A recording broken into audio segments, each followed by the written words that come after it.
Hello,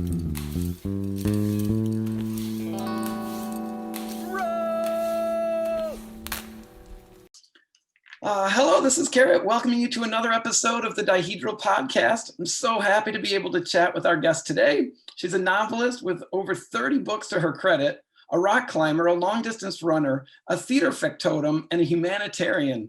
Tanya, Chris, I'm absolutely thrilled to be talking with you today. Welcome to the show. Oh, thank you so much for having me. I was so excited when you reached out. This is a great union of my interests that you have on this show. So thanks for having me. It really felt that way. So I want to talk about your novel, Aiming High, which focuses on two Olympic level rock climbers, Spencer and Flying Flynn. But before getting into the novel, I thought we could talk about your own experience as a rock climber. So maybe the best place to start is just by asking, how did you get started rock climbing? Oh, wow. So I started dating this guy and he told me that he was a rock climber. And that turned out to really be an exaggeration. But I was excited about it because I had loved climbing trees when I was a child, and rock climbing had always seemed interesting to me. But I had this idea that it was like a high risk vertical game of macrame, like I had to tie those knots right or I was going to die. Right. And so I was afraid of it. But he told me that he climbed at an indoor gym. And I thought, well, if it's an indoor gym, then it's a corporation and it has insurance, so it must be safe. Smart. And that made me want to go try it. That relationship didn't last long. He never got me to a climbing gym, but I took myself after that. Like once I knew that a thing like that existed, I went down to the local climbing gym and did a try a climb program, and I was just instantly hooked by it. Yeah, climbing is like that. You just kind of get hooked. So you started off as an indoor climber. And then did you eventually make your way outside to hit some outdoor rocks? Yeah, absolutely. I did start off in the gym because that was all I knew. But this was back, I've been climbing about 21 years. So the internet was a thing, but it wasn't a big thing at that point. But I found my way to a Usenet group, which is what we had before, like bulletin boards. And I met a lot of people who climbed, and they were mostly trad climbers. And I really became obsessed that was what I was going to want to do, was be a trad climber. So when I had been climbing for about 4 or 5 months or so, I think I was sort of whining in this group that I wanted to learn how to lead on gear, and no one would teach me because I had been climbing for 4 or 5 months. In retrospect, maybe that was the right choice. I don't know. Yeah. But a guy offered that if I wanted to come out to Joshua Tree for Thanksgiving, he would teach me to lead trad. And so I didn't know this guy, but I went and he picked me up at the airport. We went to Joshua Tree. He taught me how to lead on gear. And it was the same feeling, maybe even more so, as when I climbed at the gym that first time. I was like, oh, I found my home. This is where I belong. This is what I was meant to do. I just instantly fell in love with it. And it's been 20 years and you're still climbing. I am still climbing. I'm not as adventurous as I was 20 years ago, honestly. I've slowed down a little bit, but yeah, I still absolutely love it. So what would you say is your most memorable spot or favorite place that you've climbed? I have been just everywhere, all over the US and outside of the US as well. I live in Connecticut, so my home crag is the Gunks. Yeah. And I just don't think you can have a better home crag than that, actually. Like that's, aside from that trip to Joshua Tree, that was where I learned to lead and went through the grades. And it'll always be home to me and one of my favorite spots. But of places that I've traveled, a couple of my favorites are Squamish in British Columbia. It's just absolutely, everything there is magnificent. It really is. And I've had super good luck with the weather. So if you're ever planning a trip to Squamish, bring me, because it does not rain when I'm there. You shouldn't have asked, it's happening. That's awesome. And for Chico, which is sport, but it's that multi-pitch sport, which is almost kind of like the best of both worlds. And, you can just climb 17 pitches with a rack of draws and get down again at the end of the day. I love it at Chico. Yeah, that's awesome. We've actually never been there. We're in Texas right now. So, I mean, it's just a short drive away. How have you missed it? I don't know. That's a great question. I feel like And it's been 20 years and you're still climbing. Great time to climb, so maybe this thing's Oh yeah, a good time to get down there. yeah. So, Thanksgiving at Portero Chico is absolutely magical. Yeah, if you haven't been yet, you should. You're really missing out. Go, absolutely go. sold. I'm already sold. That sounds great. I'm wondering if you could talk maybe a little bit about this specifically, and then we can maybe talk about it a little bit more generally. But what is it about rock climbing that draws you in? Like, I mean, we have the beauty and the adventure, but there's just something that's magnetizing. Yeah, I think that it's puzzle solving is part of it. Hmm. I enjoy figuring out how to make something work, how to use my very limited strength and height and skills to somehow get up this little patch of wall anyway. Yeah. But there is something more just physical and just like built right into me that this is the way my body was intended to move. And I love heights. So if I see a thing, I am going to be climbing up on it. Like there's a great picture of me at my brother's wedding. I'm wearing a dress and pantyhose because it was that long ago. And I've kicked my shoes off and I'm climbing the rock fireplace in the inn where they had their reception. And a staff person had to come over and ask me to please stop doing that. But that's me. Like if there's a thing, I'm going to want to climb it. That's how my body wants to go. So if we can take that, which, I agree that problem solving aspect of rock climbing is such a draw. I go back and forth. I'm not sure if you're the same, but like sometimes I'm just like, oh, it's the community that keeps me there. It's just like touching nature and being able to like really immerse myself. But, it's just fun to climb. Like that's a good reason too. Like there's just something about solving puzzles with your own body and your own hands. It's rewarding. But building on that, what do you think? And this is just, I stab in the dark. What do you think is going on within climbing that makes it so popular right now? Like just the growth of the sport is, I wouldn't say out of control necessarily, but it's kind of exponential. So what do you think is the big draw to so many new climbers coming in? I think a part of it is just that more children are introduced to it. More people are introduced to it. Like I said, I didn't really know that this was a possibility that was accessible to me until I met that guy, or I would have been doing it from a much younger age. And nowadays, through, maybe camp or whatever, most people do get the opportunity to try it. When I was in school, gym was only ball sports. Just all ball sports. How can you throw a ball around? Usually like at my head, the ball was being thrown. And I am not good at any of those. And I would just so much more prefer any kind of individual sport. And now I think our society is learning the value of those individual sports and to let children try different things, not just the same four.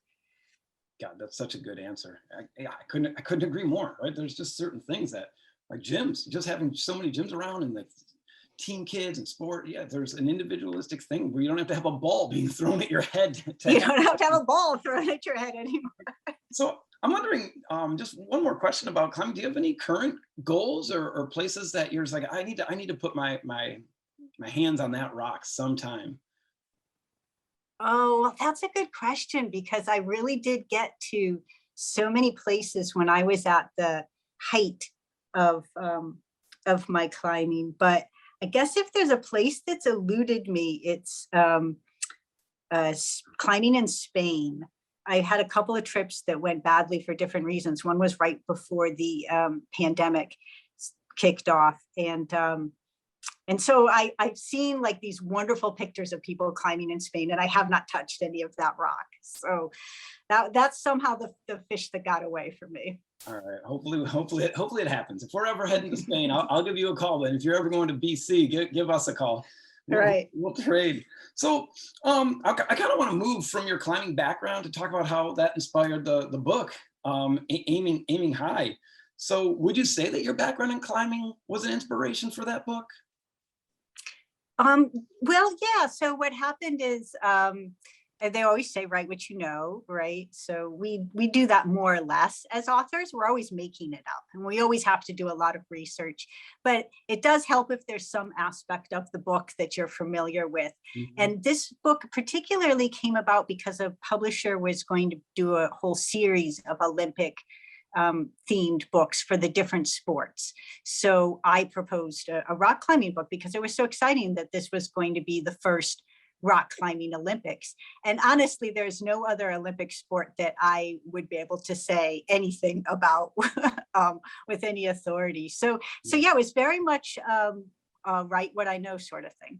That makes a lot of sense. I was wondering if you would mind just giving a description of the book. Like if we can have the author just shortly just describe what's going on in the book. I could do it, but I feel like I would hack it and miss out some of the good points. If you don't mind, I'd love to hear how you would describe the book.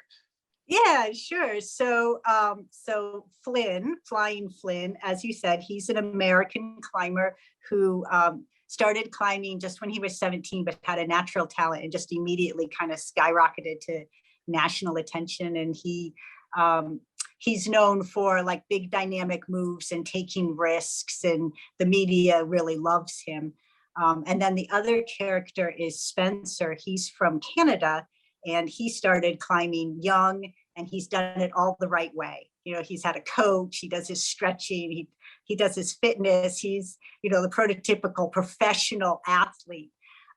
So they've known each other really since Flynn started climbing, and have had secret crushes on each other. But Spencer is also pretty resentful about the fact that everything just seems easy for Flynn. Like, why was this just so easy for him? And that Flynn is favored to win, whereas Spencer isn't. So it's kind of a enemies to lovers story in some ways, but also sort of friends to lovers, because, you know, they're fellow climbers. So we're all friends. I think, like you said, the climbing community is just great. I agree. So they share their beta and all of that. And it's really about reconciling their very different climbing styles so that they actually bring out the best in each other. That's a perfect description. It's a really fun book to read. As I was reading it, I felt like I personally knew so many of the climbers. I mean, you just captured a lot of the different attitudes, and some of the climbers, like you said, sharing beta, and others, Ashley, for example, who nobody likes, and he's the worst. But yeah, there's still people like that, where I think it's confusing to a lot of climbers who are more involved with others, where there could be a person who's just like, no, you know, kind of playing games, or kind of steering people wrong.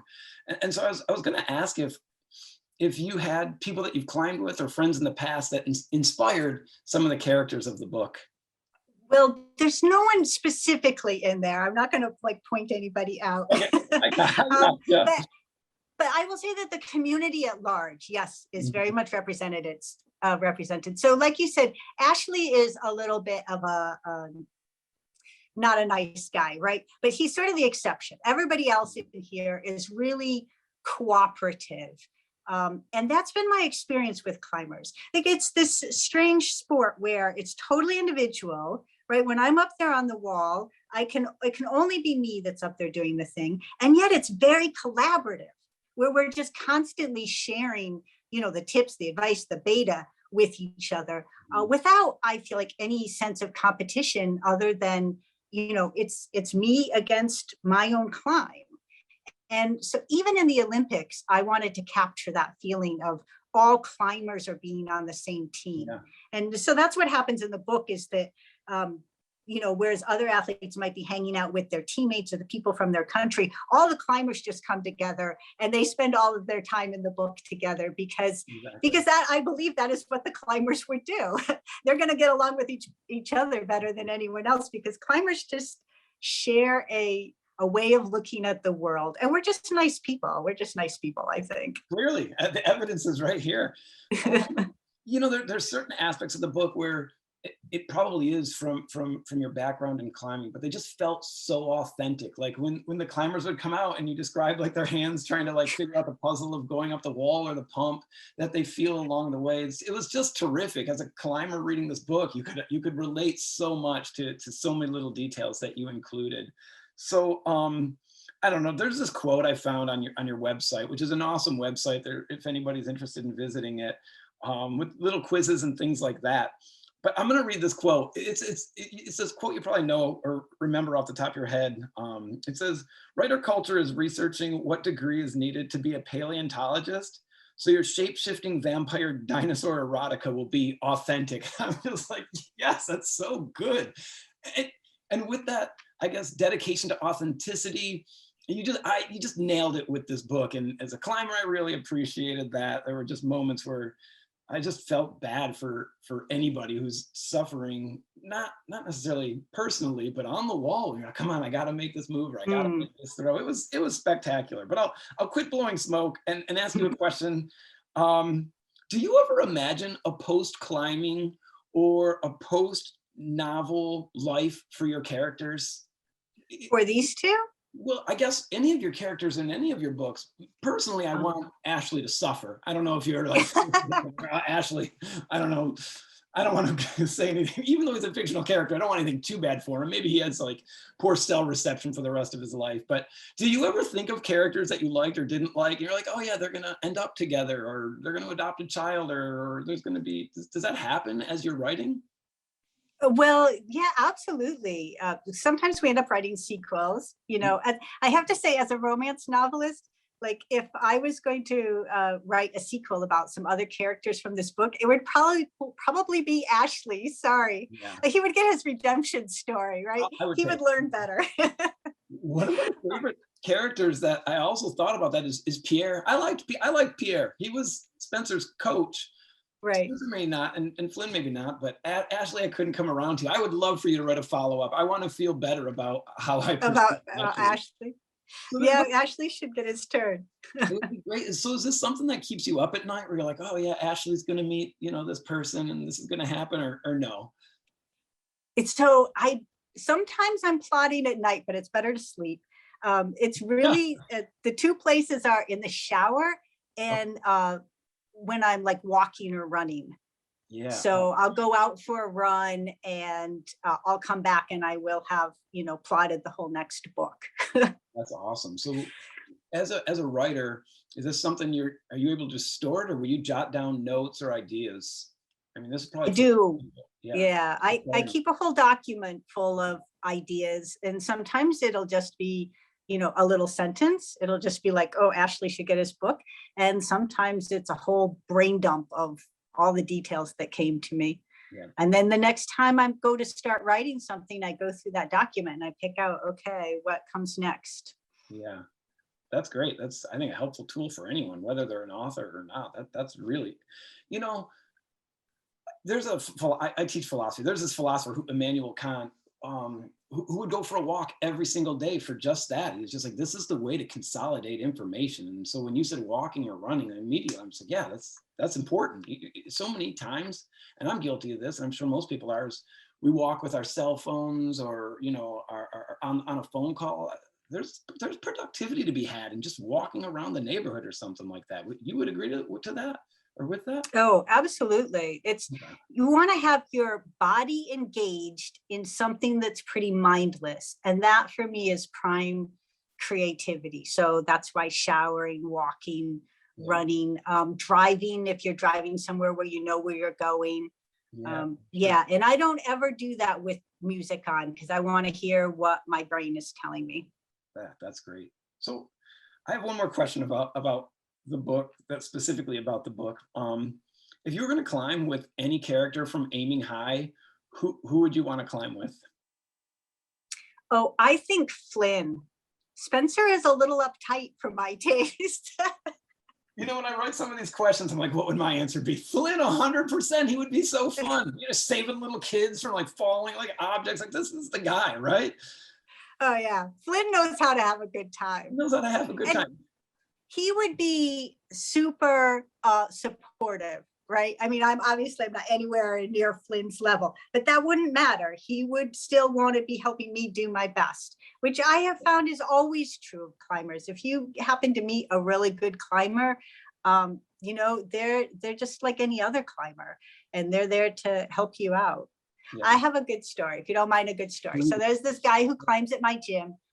Back when I first started. So he was just a teenager, like 19 or something. He could boulder like B15. He had been in Climbing Magazine. And when he heard that I was going to Yosemite for my first trip there, he sat down on the gym floor with me and made tape gloves on my hand for me, and then showed me how to like take them off and be able to put them on and take them off. I climbed for like a year on this guy's tape gloves. And that to me really epitomizes just the spirit of climbers. You know, he was not in his ego. He was, let me help this newbie crack climber learn how to climb cracks. And that would very much be Flynn, I think. I think so. Yeah, that sounds like Flynn for sure. I think you just keep hitting the nail on the head. That's so true. I think with climbers, when we help other people out, it almost instills this new value into younger climbers. Like, oh, that's what we do. And so, we kind of pass the torch down to other people. Hopefully that tradition sort of continues for a long time. But I love that story. I could just see that happening. Yeah, let me tape up your hands. Let's make sure you're safe. Right. No, that's great. I want to kind of shift gears from the novel. I mean, I don't really want to, but I feel like we should, because I think it's really important to talk about this procedure that you just had. As I was researching a little bit about you more personally, you just donated a kidney because you saw somebody write, you should donate your kidney, and then you did it. Can you tell us, walk us through that story? I'm just to interrupt you before you even get started. I just want to let everybody listening know Tanya's still in recovery right now. This is not something that happened long ago. She's still recovering. So yes, I'm sorry to interrupt you, but I just wanted to make sure everybody had that understanding. So walk us through how you heard about it, how you decided to do this, the procedure itself, anything you can share. We would appreciate it. Yeah, it's been just over 2 weeks. So as you can see, it is something that is not that devastating to your body. I was up and walking that same day, a little bit of a shuffle, but I was walking that same day. The bad thing is that I have to wait 2 months to start climbing again. So that is a sacrifice, but it's a sacrifice, weighed against somebody having just so much of a better life. Like life on dialysis is really difficult. It's, multiple hours, multiple times a day. They just feel terrible. And typically their function is going downhill. So they're feeling worse all the time. And when you think about a person living like that, and I say to myself, well, okay, so I could just not climb for a couple of months. It seemed like a really easy decision. So how I got to that point. I was just scrolling through social media one day when I saw a tweet on Twitter about being a living organ donor. And you know what? It was really in a way kind of similar to when that guy told me that there were indoor gyms. Yeah. Like I sort of knew that, organ donation existed. I'm a donor on my driver's license. So I always intended to let them take my organs when I was dead. Yeah. But the living donor thing, I sort of knew that happened, like if your brother was dying or something. Yeah. But it had actually just never occurred to me that that people could just say, okay, who needs a kidney? I have one. So when I saw that tweet, it just felt like an invitation, honestly. It felt like, God or the universe or whatever you want to believe saying, hey, Tanya, could you do this thing? So I started looking into it, and it's a whole process. If you're interested in trying it out, don't feel like the first time you reach out that's it, they come and grab your kidney. It takes quite a while to go through this whole process, and you're allowed to change your mind at any time, right up until they're wheeling you into the operating room. So it's safe to just research it and try it out. I went through an organization called the National Kidney Foundation, the National Kidney Registry, and they help facilitate these non-directed donations, it's called. So my kidney wasn't going to anybody specifically. I was just making it available for whatever best arrangement they could make. And they make sort of chains of donations. Okay. Is how it works. So my kidney goes to somebody who does have someone willing to donate on their behalf, but they're not a match. Gotcha. And then that person's kidney goes to somebody similarly, and they get passed down, if you will. Yeah. So, but it takes a person like me to kind of kick that chain off. A person who says, I don't care where my kidney goes, you just use it however it's best. Yeah. So I went through their website. They walk you through the whole process bit by bit. It does not cost the donor anything financially. And they will help with expenses if you go through the National Kidney Registry. So if you're going to be out of work for a while or you have to travel, they will help with that. And the more I found out about it, it just felt like a safe, reasonable thing to do. I think people's first reaction to it is always that it's an unreasonable thing to do. Yeah. So I just want to say that it is actually a reasonable thing to do. It's not a mandatory thing to do. I understand that a lot of people, it's not going to be in their future, but there's nothing about it that is extreme or just foolish. Right. You know, it's a very safe procedure. It's actually what convinced my family that this was okay, is it is safer to donate a kidney than to have a baby. Oh, and nobody ever says to a woman when she announces she's pregnant, wow, that's just such a dangerous thing to do. How could you think of doing that to yourself? yeah. Right. That's amazing. Yeah, that's so. I'm sure you don't look at yourself like you're doing anything heroic, but I think you are. I don't know if your family's coming up to you and like, man, this is really inspirational. Thank you. And I hope if anybody's listening, they will look into it. And so I just want to be clear on one thing. If somebody, let's say, doesn't have health insurance, but they still want to, the National Registry is National Kidney Registry, National yes. Kidney will cover the costs. Yes, well, so whether you donate through the National Kidney Registry or not, there's never a cost for donating. Okay. That's always 100% covered by the recipient's insurance. Oh, gotcha. If you go through the National Kidney Registry, they will also help you out with any expenses. I didn't have any expenses because I was able to donate at the hospital that is about 20 minutes away from my house. Okay. You know, so it wasn't an issue for me, but all of the testing that you have to have done, that's all covered. You know, I like to joke that if you want a really thorough physical for free, consider donating a kidney, because I have had every test done. And so the good news, if you're able to donate a kidney, is that you're just an extremely healthy specimen. And I know that about myself now. It's great. Next time you're on the wall, like you're just like, all right, I can do this. Everything else is working great. So how's the recovery going? I mean, you look perfect. You look amazing. Have you faced any obstacles or anything like that? You know, of course, not everybody has the same experience, but it was like 100% less painful than I expected. You know, I was prepared to experience a little bit of pain, but truthfully, I don't think my pain level has ever gone above like a 3. Oh, yeah. The worst thing is laughing, which is kind of a shame. But if you do a really deep belly laugh, that still kind of hurts. So I just got cleared to start doing most forms of exercise like running. So I went for my first run the other day, and it was okay. It wasn't too bad. I tried to do a little stretching. That was a little more touch and go. My body was sort of like, no, I don't think we'll be moving in that direction yet. You got to listen to your body. Yeah, it's going to come, right? Yeah. It's going to come. I'm just easing back into it slowly. And it's only been 2 weeks and 2 days. So. That's crazy. That's amazing. So you're also a long distance runner. What distances are we talking about? I mean, are you pushing marathon distances, longer than that? Longer. Ooh. The longest race I've done is a 50-mile race. Yeah. I really enjoy trail running. Maybe, you know, it's like the climbing. You're out there in nature. It's really beautiful. And trail runners are incredible people. You're never going to meet like a bad person who's a trail runner, I don't think.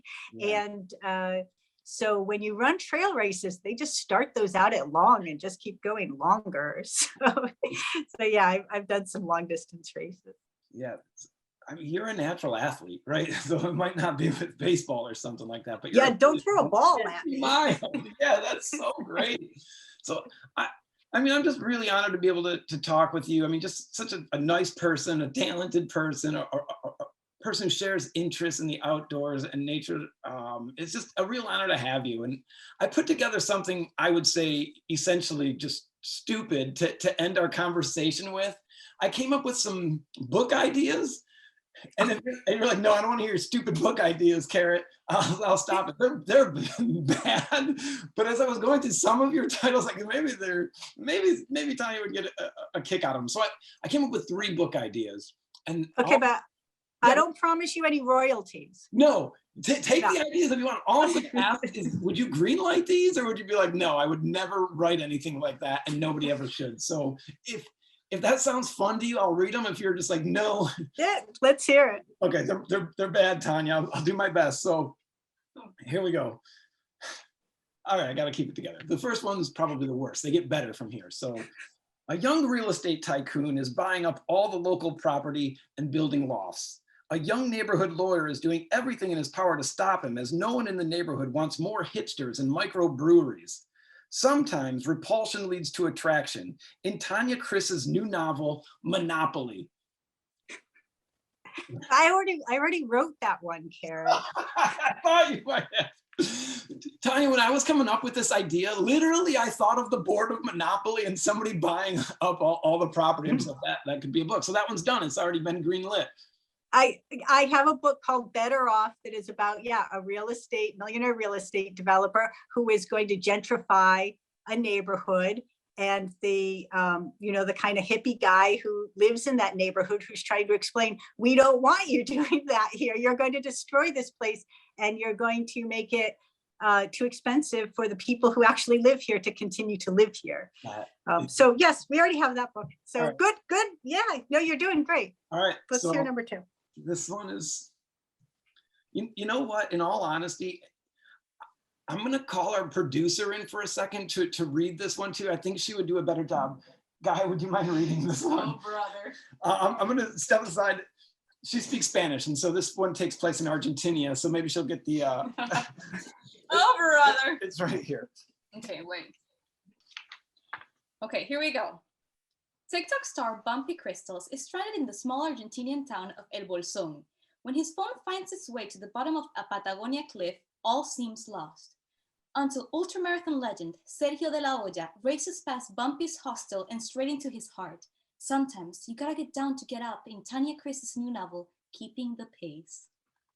What do you think? I like it. No, you don't. So good. It's so good. The moment you threw an ultramarathon run in there, she's like, all right, Yeah. I had to throw an ultra runner in there. I mean, Good combo. I'm up for that. All right, good. So this is the last one.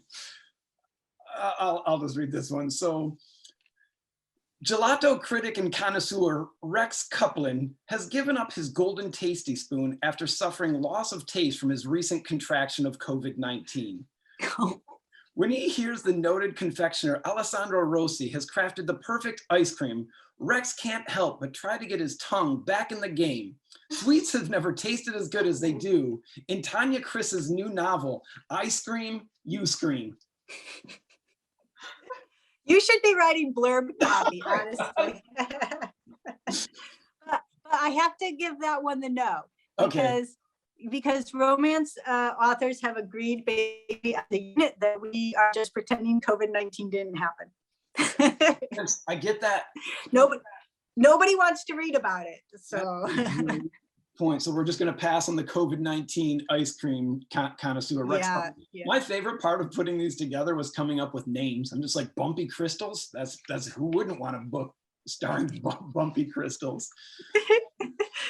So you should be doing this for a living. No kidding. Like that is the hard part, is coming up with like the cover copy. Look, if you ever need help, I'm here for you, Tanya. 100%. No, like I said, no royalties. They're all yours. I completely forgot to mention, and it's kind of out of sync. It probably should have come up when we were talking about the book or talking about rock climbing. But I recently wrote a post on our blog about how to watch the Olympics and what to look for and things like this in climbing. And it was from your book that I learned how the speed climbing was going to go down. And I was floored. I was like, oh man, it's I think a double loss elimination in the final round of speed climbing, which good. Like I'm happy that it's not based on time, and some climbers just aren't speed climbers, which I think is going to make the Olympics really entertaining. And so all that is to ask you if after doing all this research and writing this book, if you're excited to watch like the non-fictional climbers actually compete. I am, yeah. I was despairing there that it might not ever happen. Obviously, I wrote that book on the assumption that we were going to have the regular Olympics at the regular time. Right. And then it turned out that was not at all going to be the case. Right. But I'm glad we're going to have some kind of Olympics and we're going to get to see this. But I'm excited for the fact that in Paris in 4 years or 3 years now, we're having climbing again, and it's going to be 3 separate medals instead of this combined format that they're doing in Tokyo. And that's going to allow the climbers in each of those disciplines to really shine, as opposed to, like you said, we're not going to see the best speed climbers at all at this Olympics, because the lead climbing and bouldering are much more similar to each other. Speed climbing is kind of an outlier. So we're going to see the technical difficulty climbers. So it'll be really interesting in Paris next year to see them go tear it up that wall. I'm excited. Maybe Ashley will be back in 2024 for Tanya, I just want to thank you so much for joining us today. I want to just throw it out there if there's anything that you want to plug or promote before we let you go. You know, you don't have to be a living donor. Just fill out that thing on your driver's license, and at least just be willing to, you know, give up your organs when you're dead and you're not using them anymore. That's something that we can all do. It definitely doesn't take a hero. Yeah, that's awesome. Thanks a million, Tanya. Appreciate it. Thank you. Bye. Thank you so much for having me. Of course. Bye.